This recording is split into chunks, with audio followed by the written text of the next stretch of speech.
ஈரோடு மாவட்டம் சத்தியமங்கலம் அருகே 16 வயது சிறுமி குளிப்பதை மறைந்து நின்று பார்த்த கூலி தொழிலாளி போக்சோவில் பிடிபட்டார். சத்தியமங்கலத்தைச் சேர்ந்த 16 வயது சிறுமி அவரது வீட்டில் குளித்துக் கொண்டிருந்த போது குமாரவலசைச் சேர்ந்த தொழிலாளி பொன்னுசாமி மறைந்து நின்று பார்த்ததாக கூறப்படுகிறது. பெற்றோர் புகாரில் கட்டிட தொழிலாளி போக்சோ வழக்கில் பிடிபட்டார். அப்பா ஸ்டாலினின் விடிய ஆட்சியில் சிறுமிகள் முதல் மூதாட்டிகள் வரை பாதுகாப்பு இல்லாமல் இருப்பதுதான் திராவிட மாடல் ஆட்சியின் சாதனையா என பொதுமக்கள் வேதனை தெரிவித்தனர்.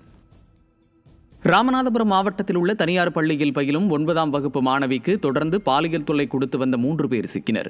கோவை தனியார் கல்லூரியில் பிடெக் பயிலும் நவீன் என்பவர் சிறுமியின் தாய் ஒத்துழைப்புடன் சிறுமியிடம் பாலியல் தொல்லையில் ஈடுபட்டதாக கூறப்படுகிறது. இதேபோல பரத் என்ற இளைஞரும் சிறுமியிடம் பாலியல் சீண்டலில் ஈடுபட்ட நிலையில் சிறுமியின் தாய் நவீன், பரத் ஆகியோர் போக்சோ சட்டத்தின் கீழ் சிக்கினர்.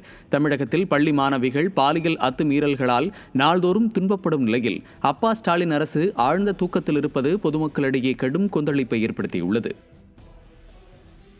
விழுப்புரம் அருகே ஓடும் ரயிலில் பெண்ணுக்கு பாலியல் தொல்லை கொடுத்த இளைஞர் சிக்கினர்.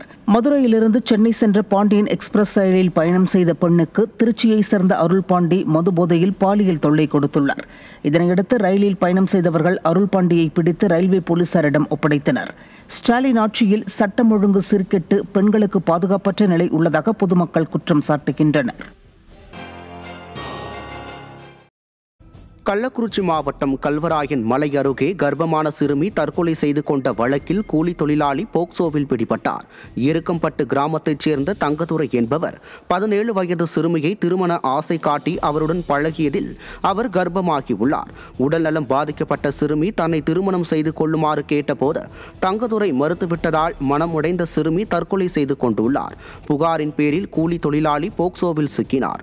விடிய ஆட்சியில் ஏவல் துறை மீது யாருக்கும் பயம் இல்லாததால் பாலியல் அத்துமீறல்களால் சிறுமிகள் பலியாகும் அவலம் நீடித்து வருகிறது.